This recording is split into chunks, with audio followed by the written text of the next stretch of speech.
இயேசு உங்களை நேசிக்கிறார். பிரியமானவர்களே, இந்த நாள் ஆண்டவர் நம்மளோடு பேசும்படியாய் வேதத்திலிருந்து 2 வசனங்களை கூட வாசித்து ஆண்டவர் நம்மளோடு பேசுகிற காரியத்தை பார்ப்போம். அது ஏசாயா தீர்க்கதரிசியின் புஸ்தகம் 35வது அதிகாரம் 1-2 வசனங்கள் இப்படியாக சொல்லுகிறது. வனாந்தரம் வறண்ட நிலமும் மகிழ்ந்து கடுவெளி கழித்து புஷ்பத்தை போல செழிக்கும். வனாந்தரம் வறண்ட நிலமும் மகிழ்ந்து கடுவெளி கழித்து புஷ்பத்தை போல செழிக்கும். அது மிகுதியாய் செழித்து பூரித்து ஆனந்த களிப்புடன் பாடும் லீபோனின் மகிமையும் கர்மேல் சாரோன் என்பவைகளின் அலங்காரமும் அதற்கு அளிக்கப்படும். அவர்கள் கர்த்தருடைய மகிமையையும் நமது தேவனுடைய மகத்துவத்தையும் காண்பார்கள். வறண்ட நிலம், வனாந்தரம் செழிப்பாய் மாறும் என்று ஆண்டவர் சொல்கிறார்.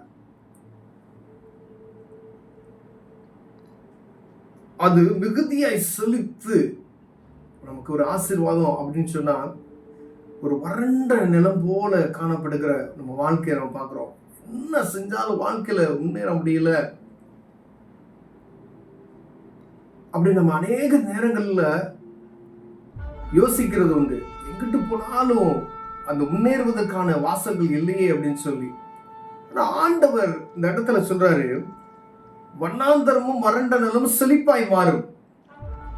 அதுல பாருங்க, இந்த கடைசி இதுல அவர்கள் கர்த்தருடைய மகிமையையும், ஒரு செழிப்பு, இரண்டாவது கர்த்தருடைய மகிமையையும் நமது தேவனுடைய மகத்துவத்தையும் காண்பார்கள்.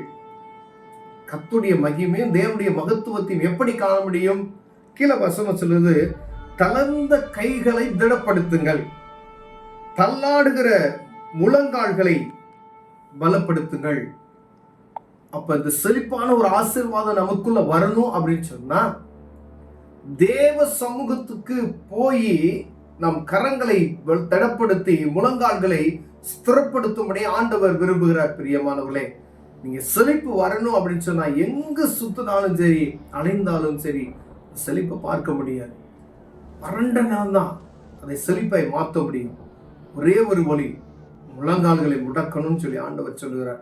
தளர்ந்த கைகளையும் உங்கள் முழங்கால்களையும் பலப்படுத்துங்கள் என்று ஆண்டவர் சொல்லுகிறார். பிரியமானவர்களே, இவ்வளவு ஆசீர்வாதம் ஆசீர்வாதம் அப்படின்னு சொல்லிக்கலாம்.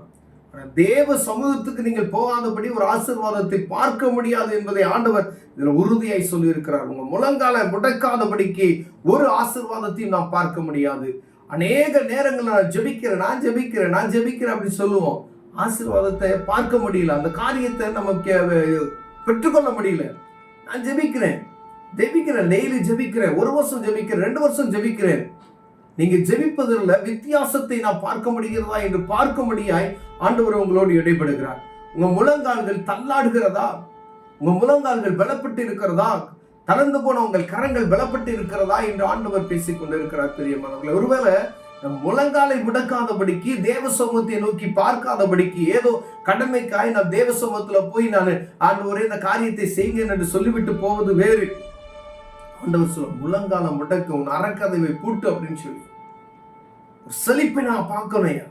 ஆண்டவர் சொல்ல, வறண்ட நிலம் தான் அது செழிப்பாய் மாறும். தேவனுடைய பிரசனமும் ஆண்டவருடைய பிரசனமும் அங்க இருக்கும் அப்படின்னு சொல்ற. அவர்கள் தேவனுடைய மகிமையை கண்டார்கள், தேவனுடைய மகத்துவத்தையும் காண்பார்கள் என்று வேதம் சொல்லுகிறது. அப்ப தேவனுடைய பிரசனம் இருக்கணும் அப்படின்னு சொன்னா, அவரை நோக்கி பார்த்தா மட்டும்தான் அவருடைய பிரசனம் நமக்கு அங்க வரும். அவருடைய மகிமையான பிரசனத்தை நாம் உணர்ந்து கொள்ள வேண்டும் சொன்னா, அவரை நோக்கி பார்க்கும் பொழுது, முழங்கால்களை முடக்கும் பொழுது அவருடைய பிரசனத்தை நாம் உணர முடியும். அப்ப உணரும் பொழுது மேல சொல்லப்பட்ட அந்த செழிப்பு, வனாந்தரமும் வறண்ட நிலமும் செழிப்பாய் மாறும் என்ற அந்த காரியம் நம் வாழ்க்கையில காணப்படுகிற ஏதோ ஒரு வறண்ட நிலம் போல காணப்படுகிறதா, அது செழிப்பாய் மாறும். பிரியமானவர்களே, அப்ப நம்ம செய்ய வேண்டிய காரியம், நம்ம முழங்கால்கள் வெள்ளப்படணும்னு சொல்லி ஆண்டவர் விரும்புகிறார். அதுக்கு தேவ சமூகத்துல நீ போ, உட்கார்ந்து ஜெபிக்கணும், வேத புஸ்தகத்தை வாசிக்கணும்.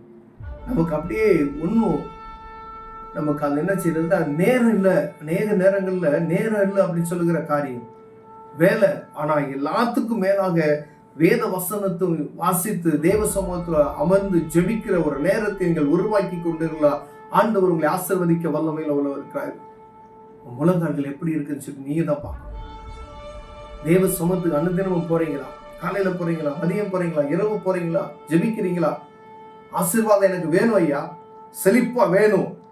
ஆண்டவரோடு எவ்வளவு நேரம் நீங்க செலவு பண்றீங்க என்பதை பார்க்கும்படி ஆண்டவர் விரும்புகிறார். ஒருவேளை இதுல குறைச்சல் ஒருவேளை நாம் காணப்பட்டோம் ஐயா, ஒரு ஆசீர்வாதம் எனக்கு வேணும் அப்படின்னு சொன்னா முழங்கால்களை பலப்படுத்துங்க. ஆண்டவர் உங்களை ஆசீர்வதிப்பார். கண்களை மூடுவோம். ஆண்டவரே, எங்க கால்கள் தள்ளாடுகிறது. ஆண்டவரே, முழங்கால்கள் ஆண்டவரே உறுதிப்படுத்துவீராக. உங்க சமூகத்தை நோக்கி பார்க்கிறவர்களை காணப்பட எங்களுக்கு உதவி செய்யுங்க ஆண்டவரே. ஆசீர்வாதம் எங்களுக்கு வேணும். உண்மை பற்றி கொள்கிற இறுதியும் எங்களுக்கு வேணும் ஆண்டவரே. இயேசுவின் நாமத்தில் பிதாவே, ஆமென்.